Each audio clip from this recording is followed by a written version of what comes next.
العاشرة تعتبر أهم إنجاز عمله ريال مدريد ما بين 2002 ل 2014. وبالمناسبة في حلقة مخصوص اتعملت على العاشرة هسيبها لكم دلوقتي في الآي اللي هتظهر فوق هنا، روحوا اتفرجوا عليها هتعجبكم جدا. ولكن بعد العاشرة بيبدأ ريال مدريد يخش في نفق مظلم مع المدرب كارلو أنشيلوتي، ولكن في آخر النفق ده بيكون فيه أسطورة النادي زين الدين زيدان اللي بيعمل مجد جديد وكبير جدا مع ريال مدريد. ما اظنش ان في حد على كوكب الأرض ممكن يقدر يعمل تاني اللي زيدان عمل، ثلاثية دوري ابطال اوروبا. يجي هنا بقى السؤال المهم، هل ريال مدريد حقق البطولات دي عن استحقاق ولا بالتحكيم؟ وهل فعلا كان في مساعدات خارجية خصوصا في القرعة، ولا ريال مدريد هو اللي كان قوي جدا؟ دي بقى حكايتنا النهاردة، فمن غير رغي كتير يلا بينا على التفاصيل.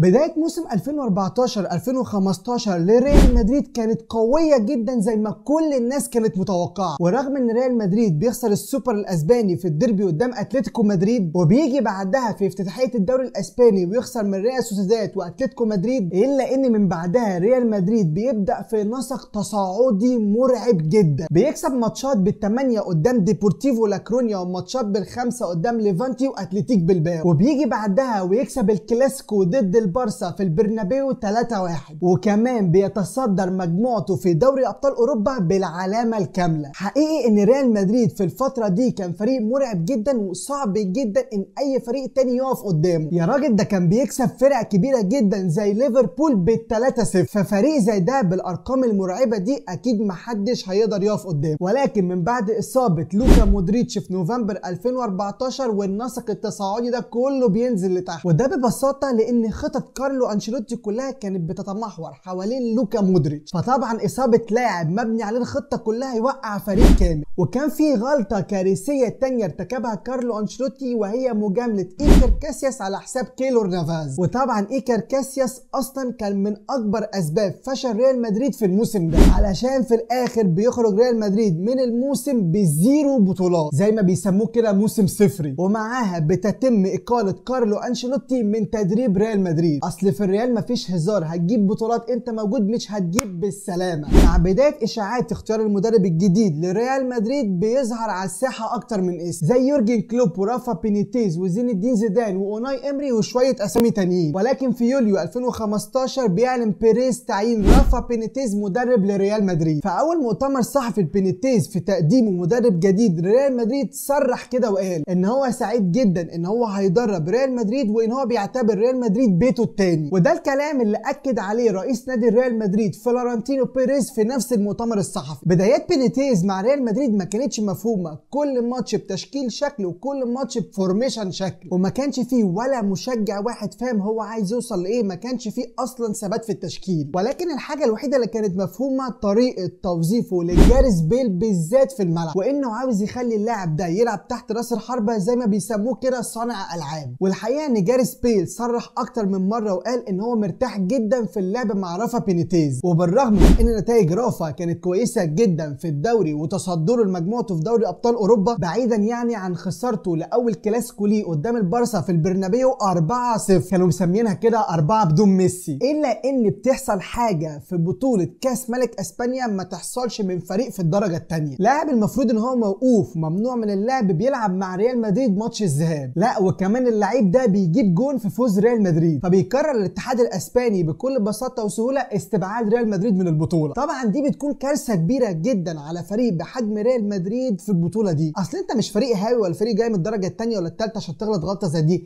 انت ريال مدريد. والموضوع بيكمل بمشاكل ما بين رافا وبعض اللاعبين خصوصا نجم الفريق كريستيانو رونالدو. في موقف كده حصل ان رافا بعت واحد من مساعدينه بفلاشه لكريستيانو رونالدو، بيقول له اتفرج كده على الفيديوهات دي عشان تعرف انت ازاي كده تقدر تزوغ من المراقبين اللي عليه. فرونالدو ما عجبوش الموضوع وقال لمساعده ارجع تاني بالفلاشه وهعمل لك انا فلاشه توديها لبينيتيز يتفرج عليها كده ويشوف ازاي كريستيانو رونالدو بيجيب الاهداف ويتعلم منها. الى جانب ان في بعض التقارير الصحفيه طلعت قالت ان طريقه لعب رافا مع ريال مدريد مش مناسبه كريستيانو رونالدو، فخلت بعض اللعيبه كده تقلب على رافا بينيتيز. وبرغم ان نتائج رافا مع ريال مدريد كانت قويه وكويسه جدا، الا ان اداره ريال مدريد بتقرر اقاله المدرب وتعيين مدرب جديد وهو زين الدين زيدان. زيدان، والقرار ده كان عاجب بعض اللاعبين زي طبعا كريستيانو رونالدو، وفي لاعبين تاني زي جاريث بيل كانوا متضايقين جدا من القرار ده. وفعلا ده اللي حصل، لان بعدها شفنا تقارير صحفيه بتطلع بتقول ان بيل متضايق ومش عارف هيكون ايه توظيفه ودوره مع زيدان في الملعب، وان هو كان سعيد جدا مع رافا وبطريقه لعب رافا وكان مرتاح جدا. بدايه زين الدين زيدان مع ريال مدريد كان فيها بعض التغييرات على مستوى التشكيله. زيدان بدا يعتمد على لاعب زي كاسيميرو بعد ما كان حبيس الدكه مع رافا. وفي اول مؤتمر صحفي ليه بيطلع زين الدين زيدان ويقول ان الفريق لازم يقدم كره هجوميه باسلوب متميز، ولازم يعتمد على السرعه والاستحواذ كعاملين اساسيين. ومع بدايه اول ماتش لزيدان مع ريال مدريد بيكسب ديبورتيفو لا كورونيا 5-0. وفي اول موسم لزيدان مع ريال مدريد في 27 ماتش بيخسر ماتشين بس. وطبعا كان اهم ماتش لزيدان والاختبار الحقيقي ليه ضد البارسا في كلاسيكو الكامب نو، وقدر زيدان في الماتش ده ان هو يعمل مفاجاه كبيره جدا ويكسب بارسا الMSN 2-1. وفي الحقيقه دي كانت مفاجاه كبيره جدا. انا كمشجع برشلوني توقعت فوز برشلونه الساحق على ريال مدريد، والصراحه ان الماتش ده بين تاثير زيدان على فريق ريال مدريد، لان انت رايح تلعب قدام البارسا في الكامب نو، البارسا متصدر الليجا بينك وبينه 12 نقطه، فانت اصلا فقدت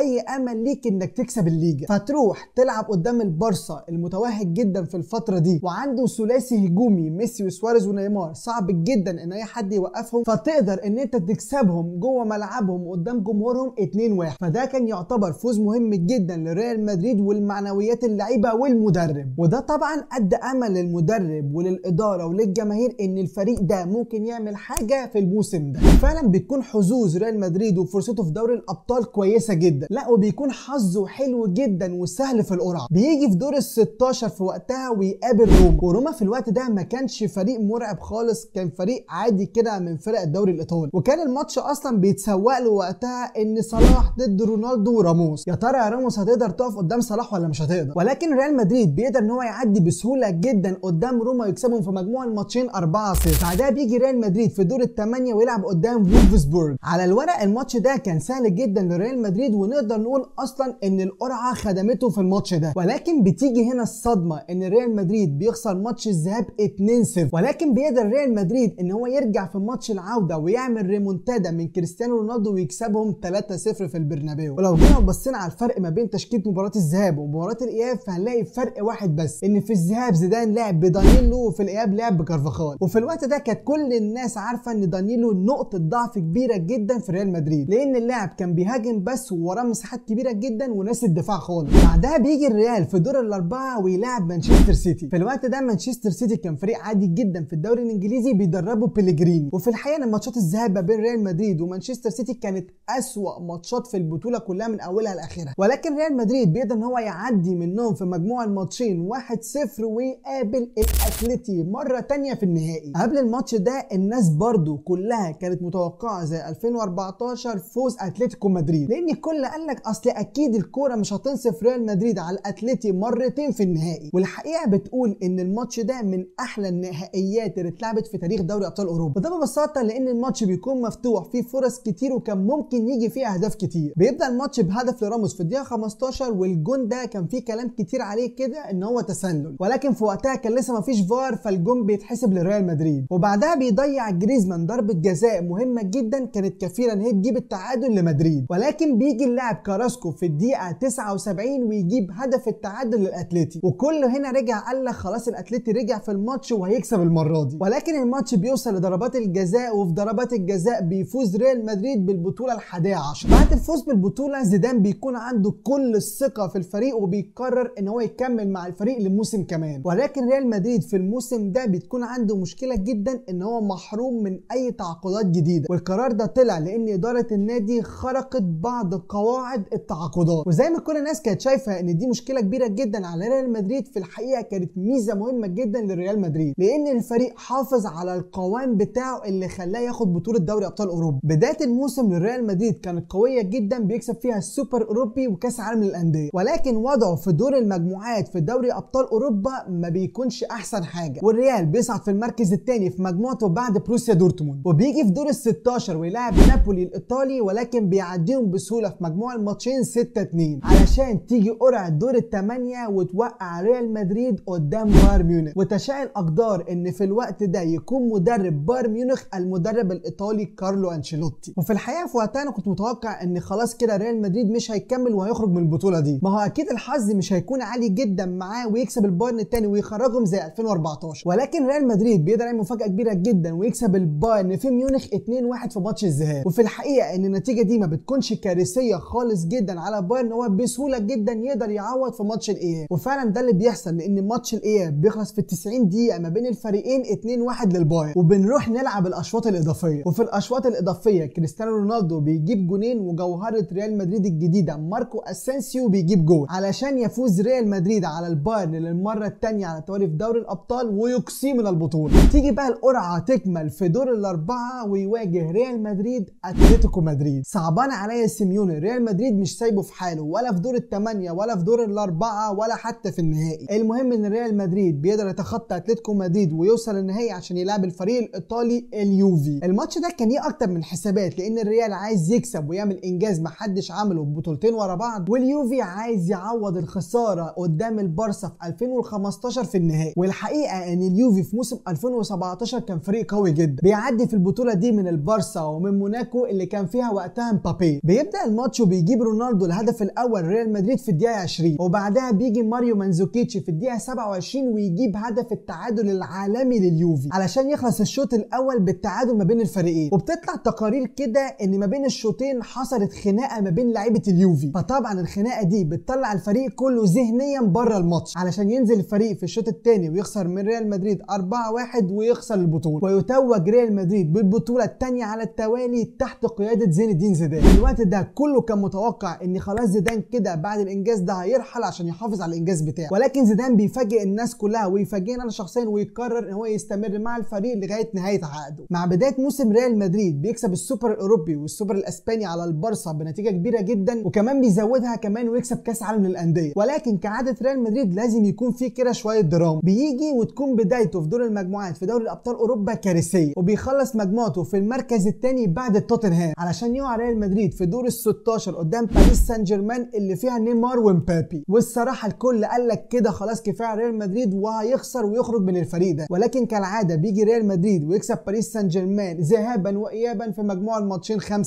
ومن ساعتها بتظهر مقوله مكمله معانا لغايه دلوقتي: في ليالي الابطال لا مسير للريال. بيجي بقى في دور الثمانيه ويكون حظه وحش جدا والقرعه بتجيبه قدام اليوفي. طبعا بقى قلنا اليوفي هينتقم ويخرج ريال مدريد والكلام الحلو ده، ولكن بتيجي الكارثه ان ريال مدريد بيكسب اليوفي في الذهاب في تورينو 3-0. ولكن بيقرر اليوفي ان هو يعمل مفاجاه كبيره جدا في ماتش العوده ويفضل لغايه الدقيقه 90+8 كسبان الريال 3-0. فقلنا بقى الماتش ده رايح ناحيه الاشواط الاضافيه، ولكن بتيجي في الدقيقه الاخيره تتحسب ضربه جزاء ويسجلها كريستيانو رونالدو بجول علشان يفوز ريال مدريد في مجموع الماتشين 4-3. ويروح بقى ريال مدريد في دور الاربعه للسنه الثانيه على التوالي يلعب بايرن ميونخ، اكتر ماتش كان فيه جدل تحكيمي على مستوى دوري ابطال اوروبا. ولكن ريال مدريد كالعاده بيكسب البايرن ويعدي للنهائي عشان المره دي يلاعب ليفربول. الماتش ما بين ريال مدريد وليفربول كان محصور في نقطه واحده: كريستيانو رونالدو ضد محمد صلاح، لان ليفربول وقتها كان فريق قوي جدا ومحمد صلاح كان عامل اداء عالي جدا مع ليفربول. من ناحيه كلوب مدرب ليفربول عايز يكسب اول بطوله ليه اوروبيه، والناحيه الثانيه زين الدين زيدان عايز يجيب الثالثه ليه على التوالي في دوري ابطال اوروبا. بيبدا الماتش وبيرتكب راموس فاول على صلاح بيخلي صلاح يتصاب ويخرج في الدقيقه 31، وبيجي بعدها كريم بنزيما في الدقيقه 51 ويجيب الهدف الاول لريال مدريد. ولكن بعدها على طول بيجي ساديو ماني ويجيب هدف التعادل لليفربول، ومن بعدها بقى عينك ما تشوف الا النور، لان جاريث بيل بيخرج الوحش اللي جواه وبيجيب هدفين للريال مدريد، الهدف الثاني في الدقيقه 63 والهدف الثالث العالمي في الدقيقه 83 علشان يخلص الماتش 3-1 ويتوج ريال مدريد بالبطوله الثالثه للاوروبيه على التوالي. ومن بعدها بيرحل زين الدين زيدان وكريستيانو رونالدو عن ريال مدريد علشان من بعدها بيخش ريال مدريد مرحله جديده في تكوين الفريق. ولكن هتفضل ثلاثيه الابطال اللي عملها زيدان مع ريال مدريد خالده ومستحيل تتكرر، وفي رايي الشخصي مفيش اي مدرب هيقدر يجي ويعمل تاني الثلاثيه دي. وطبعا سيبولي تحت كده في الكومنتات انتوا شايفين مين الفريق اللي ممكن يكرر الثلاثيه دي. وفي النهايه ما تنساش اللايك والسبسكرايب والفولو، وروحوا اتفرجوا على الحلقات القديمه. سلام.